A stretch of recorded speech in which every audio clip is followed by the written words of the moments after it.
Rio has not been easy work as many expected for Team USA. It was another close one Sunday night, beating a Tony Parkerless France team by just 3 points, 100-97. Klay Thompson was the leading scorer with 30. Kevin Durant had just 7 points. But here's what KD had to say after the game. Quote, "Obviously, everybody wants us to win by a lot of points, but it's not how it's going to go this time. We've got to be prepared for a grind-out game. We showed the last 3 games we can grind it out." Max, I want to start with you on this one. Yep.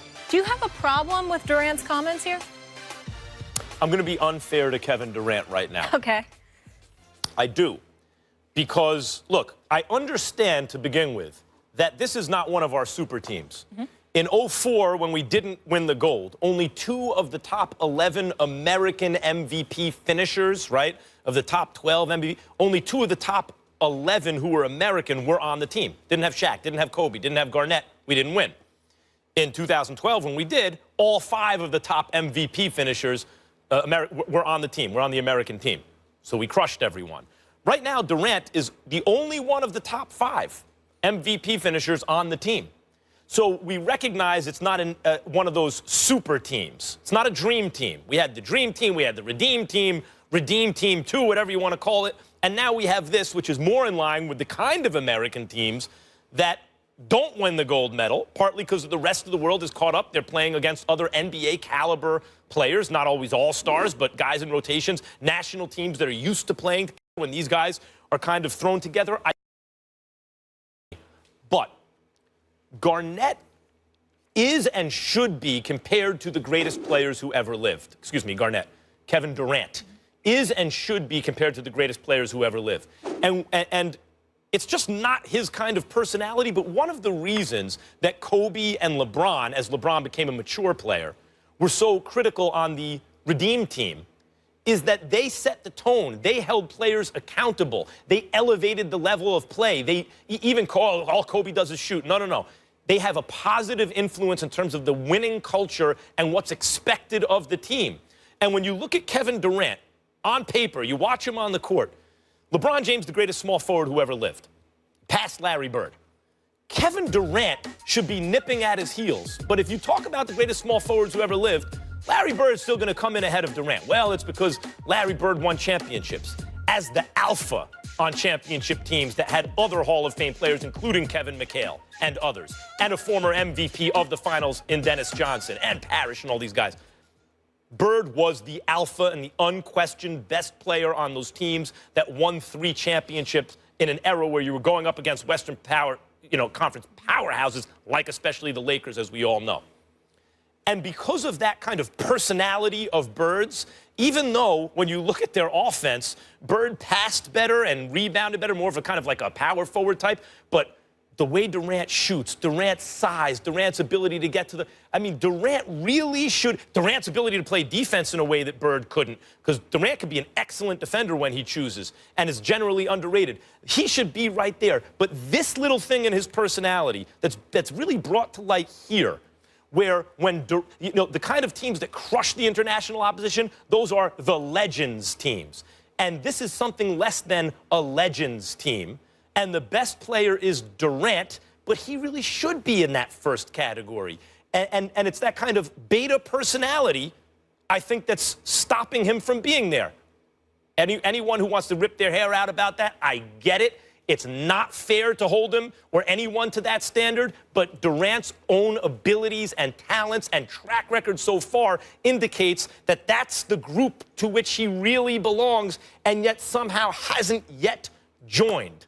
I think this is a reflection of that. Well, you're wrong on several fronts. Number one, it's totally fair to judge Kevin Durant that way. The way that you judged him, you threw it out the window by saying maybe it's unfair. It's totally fair. He is one of the top 3 players in the world. Your critique and dissection of him is appropriate. It is right on the money. Kevin Durant is one of the top 3 players in the world. Kevin Durant is a superstar. Kevin Durant should be mentioned amongst the all-time greats in terms of his talent. But his lack of production, meaning a championship, combined with his unwillingness to be that alpha dog per se, has inhibited him. There is no way around it. But let me tell you the points that you're missing more than anything else.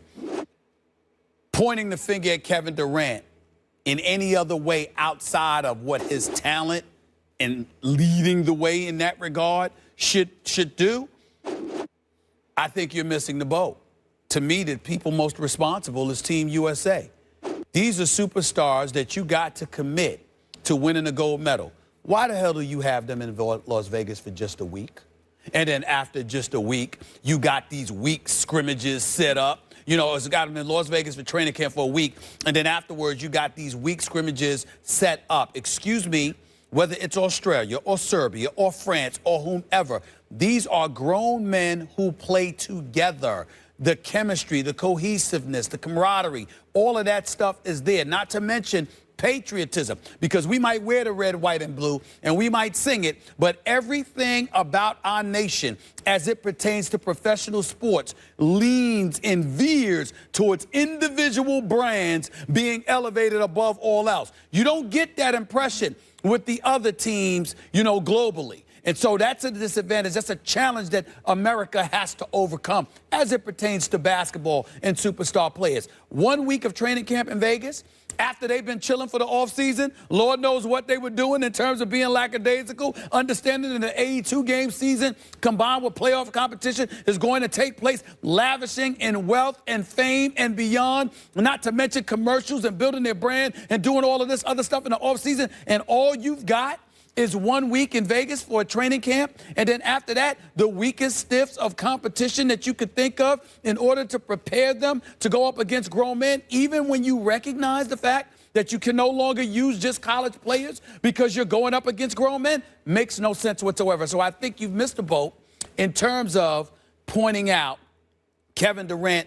I think more of the onus should be placed on the shoulders of Team USA. If Kobe Bryant and LeBron James were on this team, if Kobe still had something left to play and LeBron James, then they could practice for a week and have all those excuses, but they would still make sure the team was ready to go. Now, Team USA hasn't lost. I don't want to get out ahead, but it's 3 consecutive tight games. And while you're right, chemistry is big, and these other national teams play together and know each other better and everything, when you actually look at the talent on the roster, maybe you'll have 2 rotation pieces. Yep. I got you. KD does have the 3rd highest scoring average, only behind MJ and Wilt. But I want to get to another player on that Team USA, Carmelo Anthony. He put up 10 last night. You spoke to him over the weekend.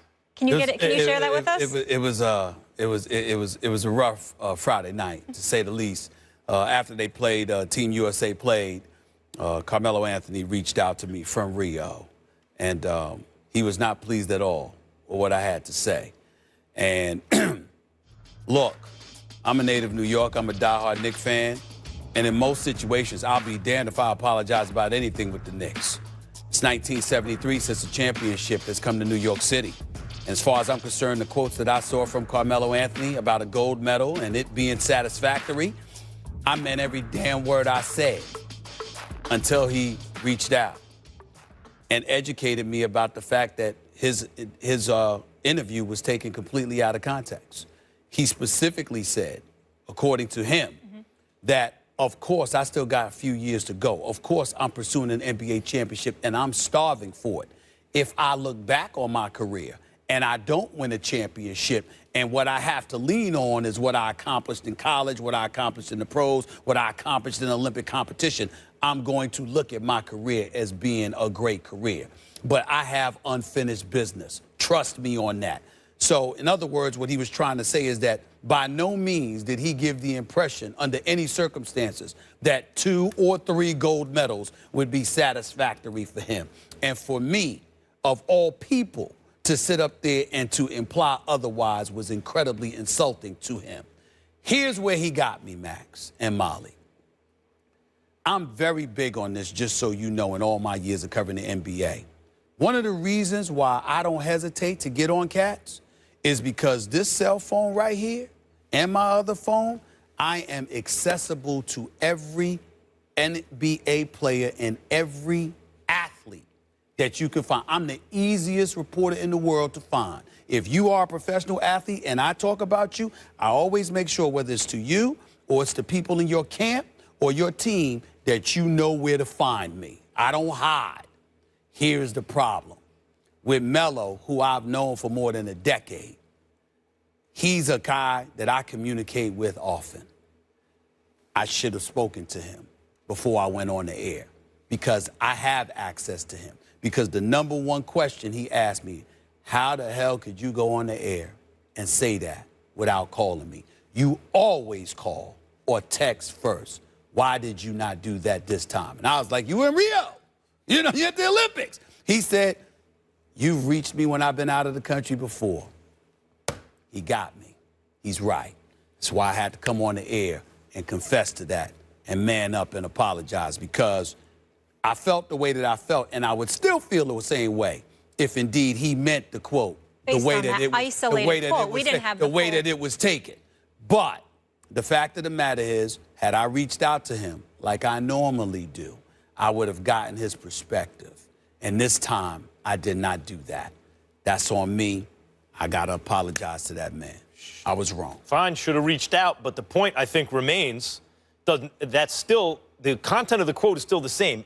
Of course, he wants to win a championship, but if he doesn't, he'd be okay with the 3 gold medals and all that? Could you imagine, if you're an ISO scorer, if that's what you do, you have that kind of mentality, could you imagine Kobe Bryant ever making a claim like that if he was this deep into his career without a championship, that one day he'd be okay with gold medals and stuff? Well, that's what Melo was saying, because I had our researchers look for the articles. I don't see the articles anywhere, anything like that.